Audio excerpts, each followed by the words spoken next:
Welcome, everyone, to the PFF Fantasy Podcast. I'm John Macri, and joining me once again on the dawn of week one of the NFL season, the one and only Nathan Jahnke. Nate, this is our final episode together before we have actual new regular season football to dissect. Always an exciting time of year. I know I'm looking forward to it. You ready for kickoff?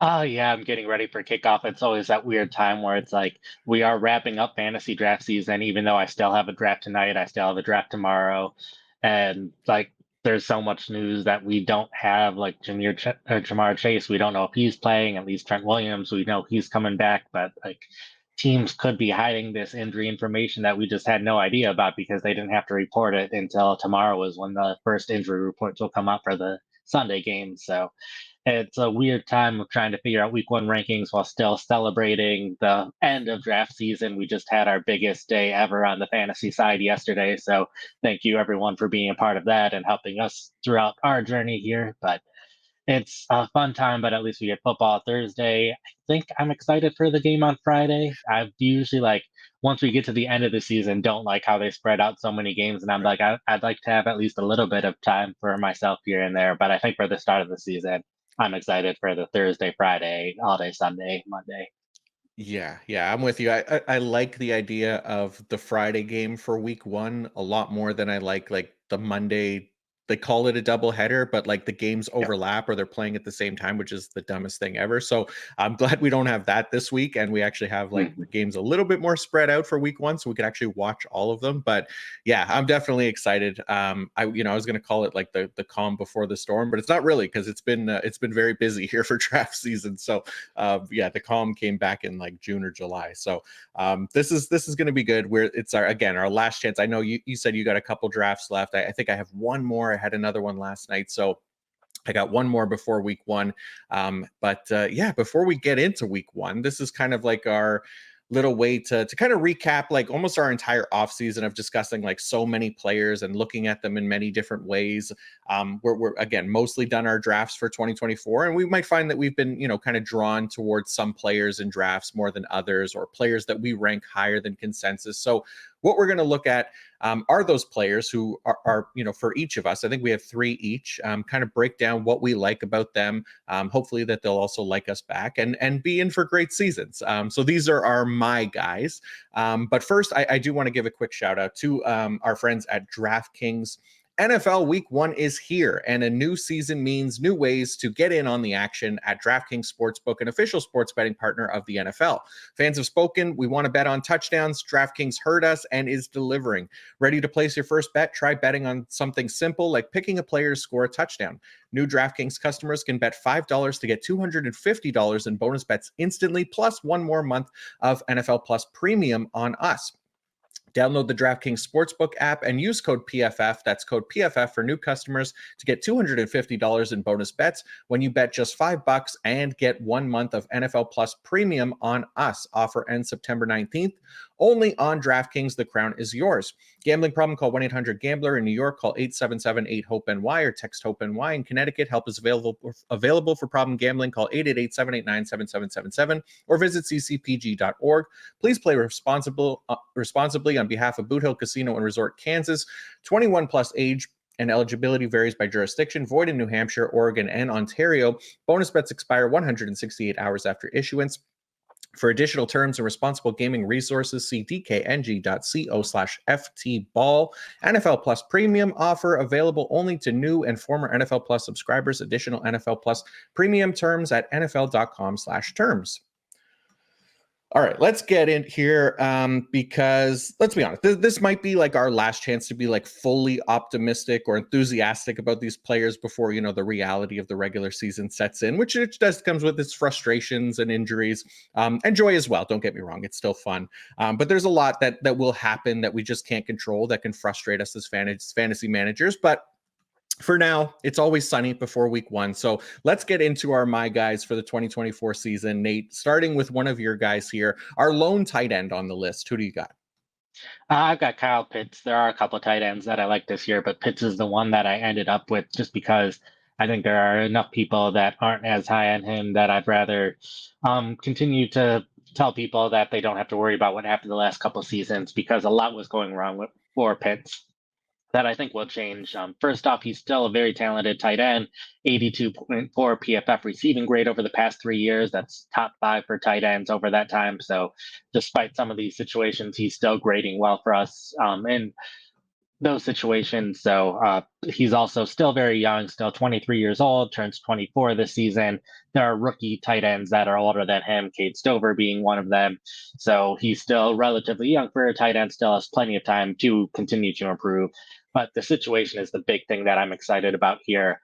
First off, I expect him to be running more routes this year. First off, Arthur Smith's offense, very run heavy, was consistently ranking either at the top or among the top in terms of run rate over expected the past couple of seasons. So that influenced Pitt's fantasy production. It was also Arthur Smith's rotation at tight end. Pitts was typically only playing 64% of offensive snaps, only twice last season, exceeded 75%. Typically, like anything below 75% is when you start getting worried about a fantasy tight end. So that was fairly low. So the past couple of seasons, averaging 27, 25 routes per game, somewhere in that area. In comparison, Travis Kelsey around 35 routes per game, and that's with them rotating Kelsey out a little bit here and there. Uh, they got the Rams, Zach Robinson from the Rams, and the Rams ran a lot of 11 personnel, ran a lot of pass plays. They're receiving tight end Tyler Higbee around 30 routes per game, so expect uh, his routes to go up at least a little bit this season. Along with that was his average depth of target was way too high for a tight end, treating him more like not just a wide receiver, but a deeper threat wide receiver, about 3 yards higher than any other fantasy relevant tight end. So I expect that to be going down.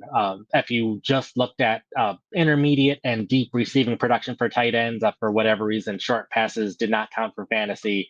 Pitts would have already been a top three fantasy tight end. It was just he's not getting those short passes that all the other tight ends see, that Johnny Smith was getting a lot of those last season, so expect him to be seeing more of those short passes, which every one of those gets at least one fantasy point in PPR plus however many yards he gets. So that's just a nice, easy way to rack up some fantasy points, even if it doesn't have a huge influence on the game for the Falcons. But again, going back to Tyler Higbee, his average depth of target was just about 4 point something, where Pitts was 12 point something. So it's a fairly significant difference. I still expect Pitts to see more deep passes than what Higbee was seeing, but I expect that to be closer to even out. And then the quarterback situation was very bad in Atlanta.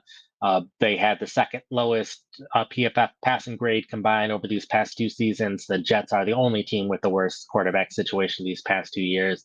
And typically, the quarterbacks don't impact tight ends too much because of the low average depth of target, but Pitts was the one exception with the high average depth of target. So, because of that, he was seeing a ton of inaccurate passes thrown his way, even when he was getting targeted. So, expect Kirk Cousins being there, even Kirk Cousins at his worst, is significantly better than what the Falcons have had. So I'm expecting more accurate passes thrown Pitt's way. So I think the combination of more routes, better passes, more shorter passes to more easily get fantasy points. He was already like tight end 13 last year. So I think all of those things, each individually move him up a rank or two. So that gets him up to around the tight end 5 or 6 range.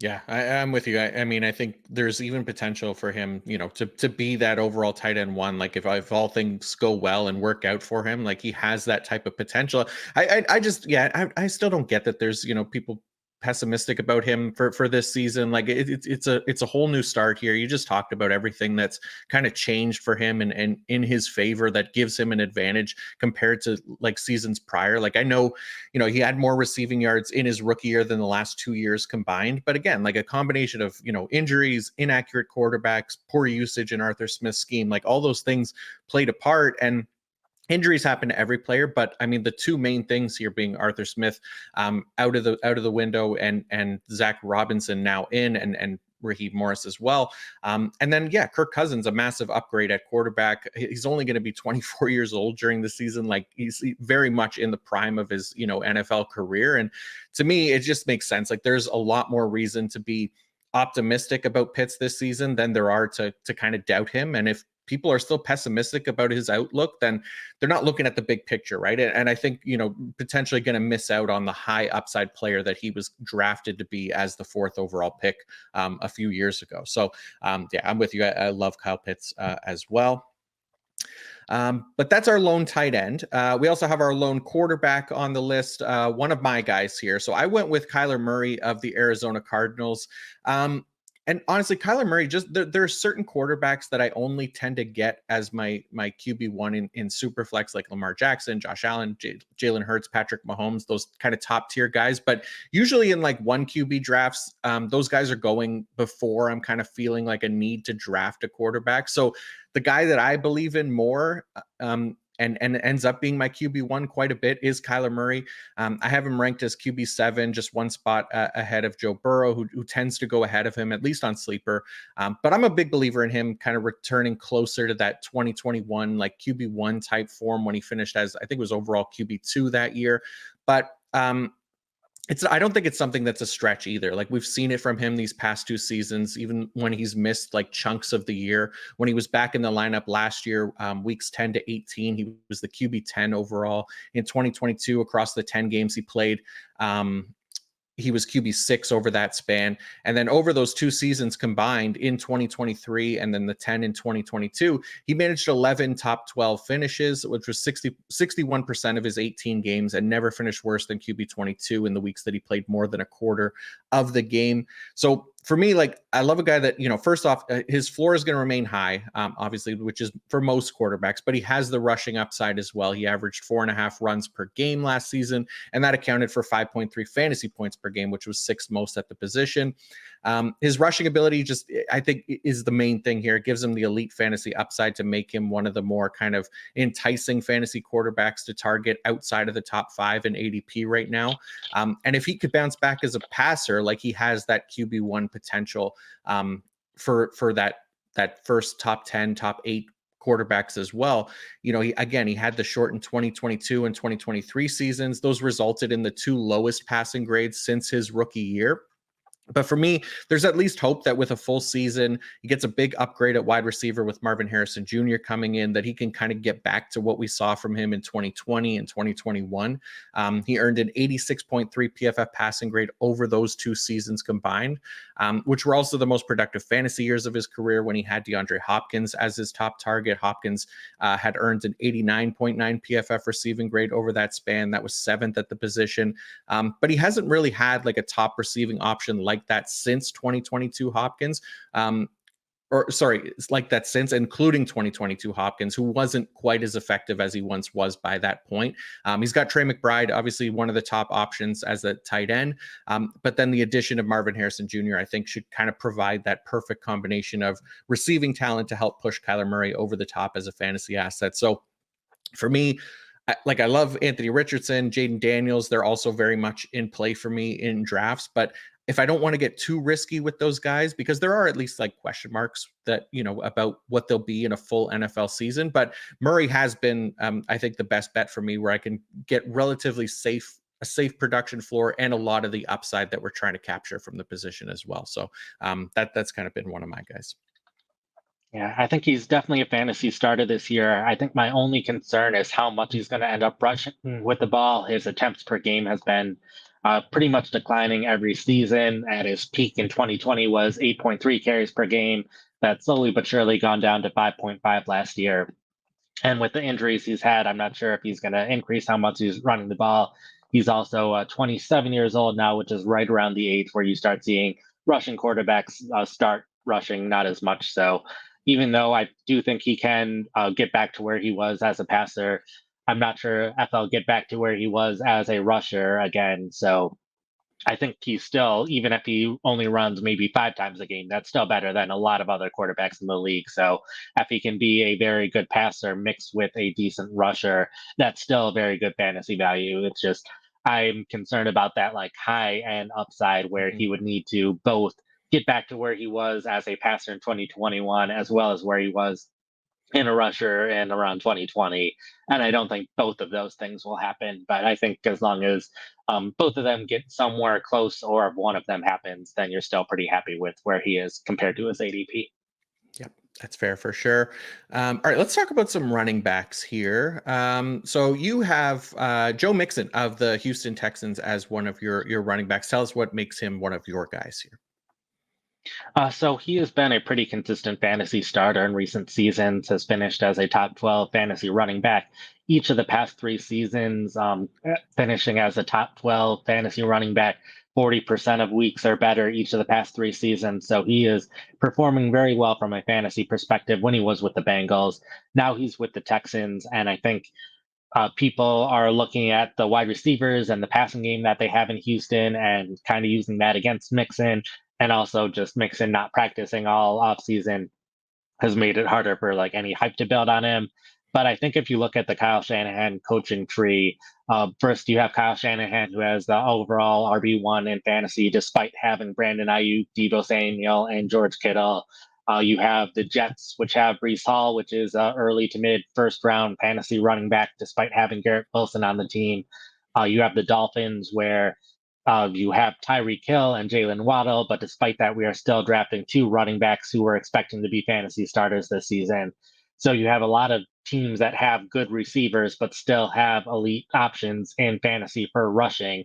So you have Bobby Slowick also coming from the 49ers, wanted to run the ball last year. There were so many times where it was like 2nd and 10, and he runs the ball, and then Twitter reacts to that as we expect Twitter to. But I think he wants to run the ball and went out of his way to get a running back, drafted a tight end who is a mix of a run blocker and pass blocker, one of the more well-rounded tight ends in the class, and Kate Stover kept a halfback slash fullback on the roster, even though he let go of some of the fullbacks. So I think we are going to see them running the ball a decent amount, especially if they are getting ahead in games. They'll be running a lot to run out the clock. And with how good we expect this offense to be, that should still be a situation where he runs for a lot of touchdowns. We see a lot of these situations where there's a good running back, but they're with a team with a good quarterback who can also run the ball, thinking of like Philadelphia, Indianapolis, Buffalo. So there's other of these top running backs who might not get a ton of touchdowns if their quarterback is taking them. But I'm not expecting CJ Stroud to be taking a lot of touchdowns away from Joe Mixon. So I think even though there are other running backs who are more talented than Mixon, I think this offense can do really well with Mixon in it compared to what they had last year at running back. The offensive line was an issue all last season. They had like 10 different guys with at least 200 snaps with how many injuries they started the season with at the position. So I think they'll have more stability on the offensive line this year. So I think Mixon should be able to score plenty of fantasy points, even if he's not breaking as many big runs as some of the other talented running backs in the league. Yeah, there's something comforting, I think, about having Joe Mixon on your roster, right? Like he's been, relatively healthy for the position, the past 3 years, almost all of his career, really, outside of like 2020 when he only played 6 games. Like he's played at least 14 games in 6 of his 7 NFL seasons. He doesn't typically have like such backfield competition that you're worried about him not getting the volume we need him to be a fantasy starter. I think outside of his rookie season, he's either handled 250 carries or been on pace for that mark in seasons where he did miss those games. But yeah, also being a part of a strong offense as well, right? Where he's able to benefit from some high value touches near the goal line, make up for some of maybe the efficiencies of not being this elite NFL running back. And that's potentially the case again this year in Houston. So he's constantly, like, I think just a great example of why, volume matters more than anything else for our fantasy running backs, because he basically finishes as a top 12 running back almost every season. So, he's going outside of that top 12 range again. So another nice potential value there in Joe Mixon this season. Yeah, always getting him in the 4th round. It seems like just get there in drafts, whether I got a running back earlier or not, it just always seems to make sense for him to be my 4th round pick. Yeah, I'm with you. All right, my running back pick here, another Arizona Cardinals player. I didn't do this on purpose. I'm not like a Cardinals homer or anything like that, but James Conner, who has slowly kind of risen in ADP throughout the offseason, but not so much that, he's being fully embraced as like a potential starter, right? Like there's still some hesitance in drafters, targeting a 29-year-old running back, despite the career year in 2023. However, if I like if I'm in a draft, I find myself kind of fading the position as a whole. Connor kind of profiles as like a strong candidate for like a late round starting target with I think the opportunity to push for a top 12 finish on any given week. Again, he's coming off the best season of his career, having ranked among the top 10 running backs in PFF rushing grade, yards after contact per attempt, missed tackles forced per attempt, and first down plus touchdown rate, which was all impressively done behind the 26th ranked run blocking unit last season. Now, the offensive line did add Jonah Williams and Evan Brown, and then you got their 2023 sixth overall pick, Paris Johnson, hopefully developing here a little bit more in year 2. So I'm hoping that leads to better play in the trenches as well, where, Connor doesn't have to be amazing at 29, still be very good. But again, he's another guy where volume was pretty strong last season, 17.3 opportunities per game. So it was 15 carries and 2.3 targets, which was well above average for the position. Now he is going to have to hold off Trey Benson, the third round rookie, not allow him to kind of be anything more than really a backup. But I think that's definitely possible, especially what we saw in the preseason. Benson hadn't fully gone up the depth chart either, but again, we see that with rookies quite a bit. The other thing is the work around the goal line, right? Connor saw the majority of goal line work last season, 52% of the team carries, 54% of the red zone carries. I think that's, again, another promising sign that the team will continue to kind of deploy him in those high value fantasy situations, especially if the Cardinals can improve to above average in that regard this season, if they're a better offense with the fully healthy Kyler Murray, with Marvin Harrison Jr. in the mix. So again, one of those later round, like 6th round, whatever it happens to be, type guys that I find myself going back to when I'm still in need of a starter at the position. Like a lot of leagues, especially where, I'm hammering wide receiver early, especially in leagues where you have to start 3 wide receivers in your starting lineup. I want to be strong there. So Connor kind of fits nicely in those builds for me, where I am going wide receiver heavy early and I need a starting running back still a little bit later on. So James Conner's been somebody that I've drafted a lot of this year. Yeah, you say you're not a Cardinals homer. I see you in a red and white hat. I see some red and white in your background there. I don't know what Yeah, it's for, but those I are have Detroit to Red assume Wings colors. Yeah. sure. It's Arizona Cardinals colors too. But I do like Connor as a player. The one stat that like constantly stood out to me last season is just his consistency from one game to another. He averaged 4.4 yards per carry in all but 2 games last year. One of the 2 that he didn't, he averaged 4.2 yards per carry, but ran 25 times for 105 yards. The only game where he averaged less than 4 yards per carry, it was 3.75.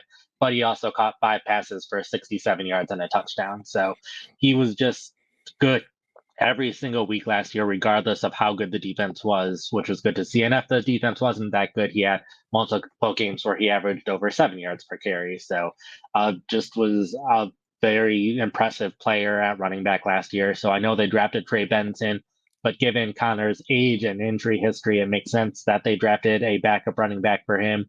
I don't see Benson getting too many offensive snaps any given week.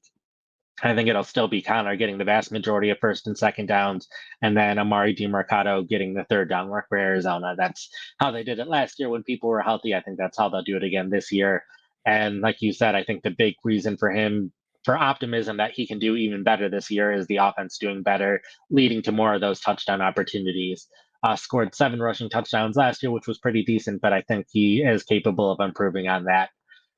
Without a ton of receiving work, I don't see him being like this top 10 fantasy running back. But like you said, if you're just drafting someone that you need to be a fantasy starter every single week, I think he definitely fits that description. Yeah, I like him quite a bit. Let's talk about some wide receivers. We each have one each. There's a player on here that you have listed, one we've been talking about a lot recently, but I think worth talking about again since he's playing on Thursday night after some question marks that was going to happen throughout the offseason, especially early on. So who is your first my guy at wide receiver? It's Rashee Rice. He's someone that I'm constantly drafting, constantly telling friends and family to draft when they're texting me trying to get their last minute fantasy information from me.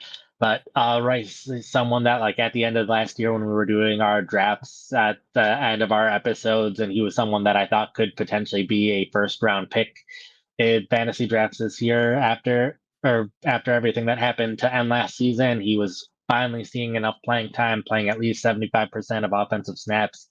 the last 4 weeks of the season, and then 3 of the 4 weeks in the playoffs as well, averaging 65 yards and 6.5 receptions in the playoffs against some of the best defenses in the league. So was consistently doing well at the end of last year. It was just that risk of suspension, but it does not sound like he is getting suspended this year. They've made it clear that they're not going to be putting him on the commissioner's exempt list until this legal situation plays out. And it does not look like the situation will play out until after the season.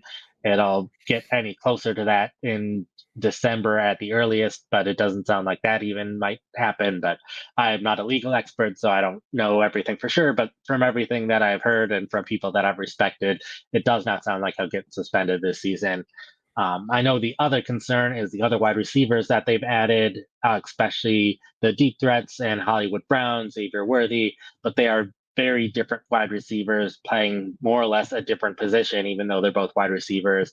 Rice had a very low average depth of target. Those two will have some of the highest average depth of target in the league. We saw Marquez Valdes-Scantling and Justin Watson last year have two of the higher average depths of target in the league. And I think these wide receivers will fit that same description. I think they will get targeted a little bit more than the previous wide receivers were, but I don't think that's going to have a significant drop on Rice's target share.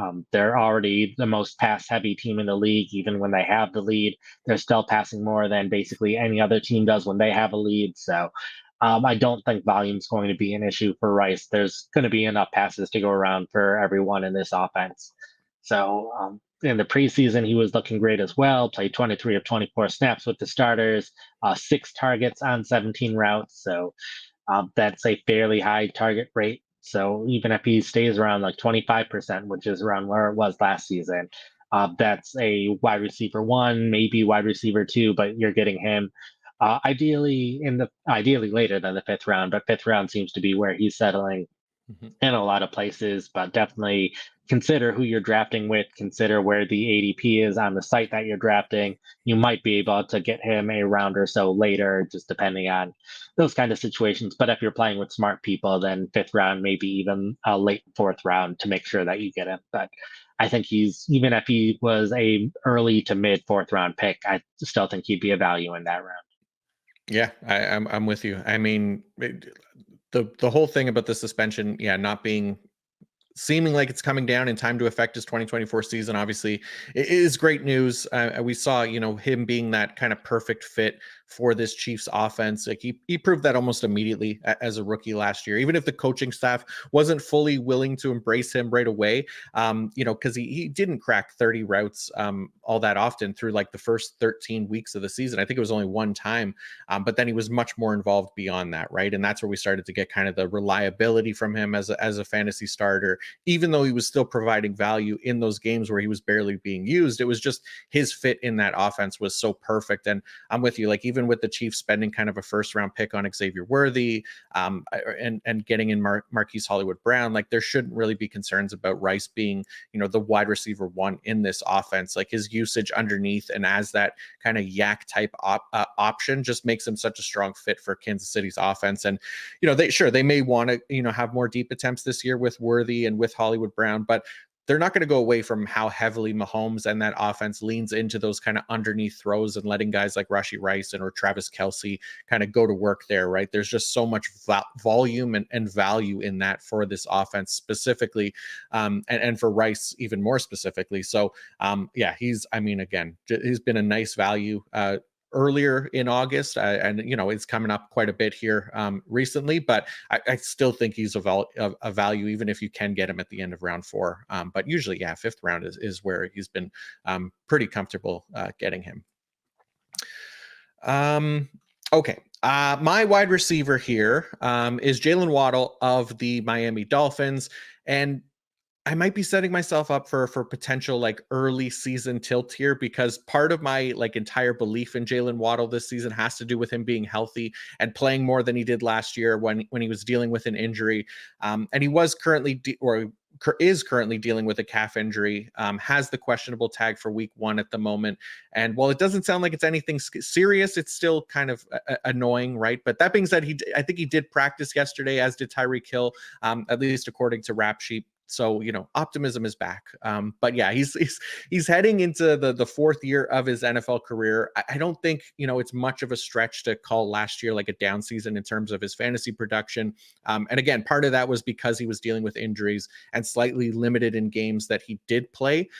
Now, there is part of that playing time that just has to do with the offense itself under McDaniel, where he's not like seeing 90 to 95% of snaps or anything like that. But that doesn't mean that he can't get close to that if he's healthy. Ultimately, playing time did play a big part in this down season last year, as he missed 3 games. He set a new career low in routes run, which with 385, that was about 140 routes short of his previous career low. He had a few games where he missed more than half of the snaps as well. So, even for a player that's, as efficient as Jaylen Waddle, dropping to like new career lows in offensive snap share at 68% when he was on the field, like that plays a pretty significant part in his opportunity to produce like those wide receiver 1 numbers. Now, he's not being drafted as a wide receiver 1, so that helps limit some of this risk. The other part of the risk, though, is the injury stuff. But I'm a believer in Jaylen Waddle, and I think he has legitimate top 10 upside, potentially higher, even if he, if he were able to surpass Tyreek Hill, which I feel like we said last year. But it's definitely possible given where Tyreek Hill is in his career and where Jaylen Waddle is. But Tyreek Hill is a freak and putting up unreal numbers at this point in his career. But because of the makeup of that offense, like he can still command an elite target share and put up wide receiver 1 numbers with Tyreek Hill in the lineup. We saw that last year. Waddle earned a 27% target rate that ranks 6th among all wide receivers. His 2.63 yards per route run also tied for 6th at the position. And then his 2.61 yards per route run since 2022, which was when Tyreek Hill joined the team, is the 3rd best mark among all wide receivers, behind only Tyreek Hill and Justin Jefferson. So for me, again, the assumption is that Waddle can get back healthy, play his normal snap share, which I think would help him push for top 12 at his position. We've seen that already from him in his career with Tyreek Hill on the team, where he finished as, I think it was wide receiver 8 in 2022. He was wide receiver 12 in 2021, right? Like, there's risk and potential of being limited, sure, but I think the reward for Waddle, like a player in the prime of his career in a high-end offense, going as wide receiver 18 on Sleeper, wide receiver 20 on Yahoo, he's wide receiver 14 for me. I love getting him as a wide receiver 2, sometimes even wide receiver 3 at times I've ended up with him. So I've just keep drafting Jaylen Waddle this year because I'm very excited in a potential bounce back.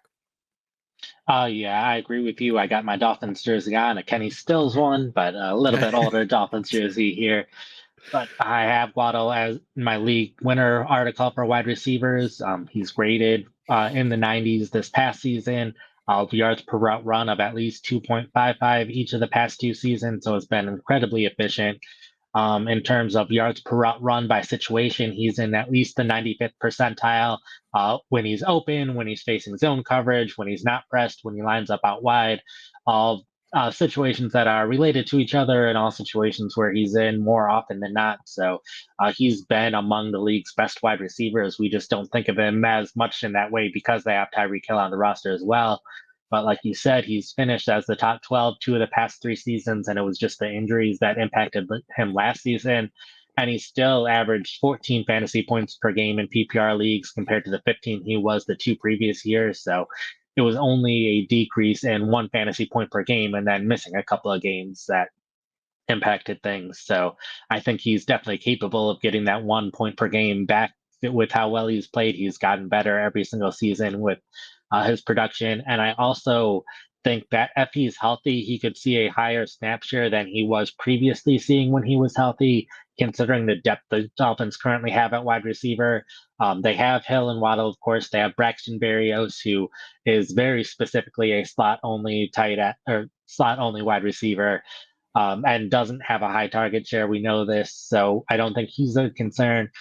We thought Odell Beckham would be that guy that's rotating in with Hill and Waddle. He's starting the season on the PUP list, at least out for the first 4 weeks. Don't know when he'll be back after that point. But right now, the backup wide receivers are 6th-round rookie Malik Washington and Grant DeBose, who was picked up off waivers from the Packers a week ago. So not a ton of experience at wide receiver. not of a ton of experience in this offense at wide receiver. So they might need Hill and Waddle to be on the field a little bit more than they had been in previous years, at least early on in the season. And if Odell Beckham doesn't come back for a while, and Beckham hasn't practiced with this offense at any point, so they're going to have to ease him back in. So I think Waddle, as long as he can stay healthy, could see even more playing time than he was previously seeing in games where he was healthy. So excited about him and excited for his future. When I was doing my player profiles, he was one of the people that, like, after writing it, I'm like, okay, I have to move this guy on my rankings. Nice. Yeah. Yeah. Very excited about Jaylen Waddle. Hoping to do many Waddle celebrations in front of my TV this season. But Nate, that's it. We are officially wrapped on the 2024 off season, and now all focus is on week 1. So thank you all for tuning in, whether it's been all off season long, in and out as you please, or if you're just coming in here for just in time for redraft season. We appreciate you all, and hopefully now that you're ready for your drafts, we can continue to help all season long as well, because we will be dropping multiple episodes per week in season in order to help with that. So Nate, why don't you let the good folks know what you'll be up to this season to start? Sure. So, first off, if you still have a fantasy draft to go, over this past week, I have updated about 60 to 70 of my articles, making sure that they're all up to date in terms of my rankings, in terms of ADP, in terms of all of the news with players getting cut and added, and all the injury information that we have. So, made sure all of those are up to date. So, if you still have a draft, I still have rankings and draft strategy and league winners and sleepers and breakouts and all that stuff. That is all good to go to help you with your draft still. But going forward, looking ahead to week 1, I have my rankings up on the website now. Typically, the rankings article was going up on Wednesdays last week. We are going to get those up Tuesdays afternoons this season. So the rankings article is already up for week 1 this week, but future weeks it'll be up afternoon in the week. After that, we'll have start sit on Thursday, which I've been doing for the past couple of years, pretty similar with that. We'll have the Thursday night recap, the Friday night recap, hopefully not too many Friday night recaps this season, but we'll have the Friday night recap, Sunday recap, top 10 recap like usual, uh, waivers, 5 to add, 5 to drop, 5 to buy, 5 to sell high. That'll all be up like usual. So if you have been following for the past couple seasons, you can expect a lot of the same content that I've had those seasons this year. Nice. Yeah, really looking forward to that. And for me, I'll be writing up the IDP fantasy report each week, IDP rankings, wide receiver man zone coverage report, O-line, D-line matchups to target for the offensive side as well. And then appearing with Nate on the weekly waiver wire podcast, as well as an IDP centric one. We'll do similarly. Nick Bodiford and I will be doing a weekly start sit show as well. And then we'll also be doing a weekly IDP preview show as well, where I'll bring on a rotating guest there. But yeah, it's gonna be a busy year, but a great one. So again, thank you all, and until next time, peace out.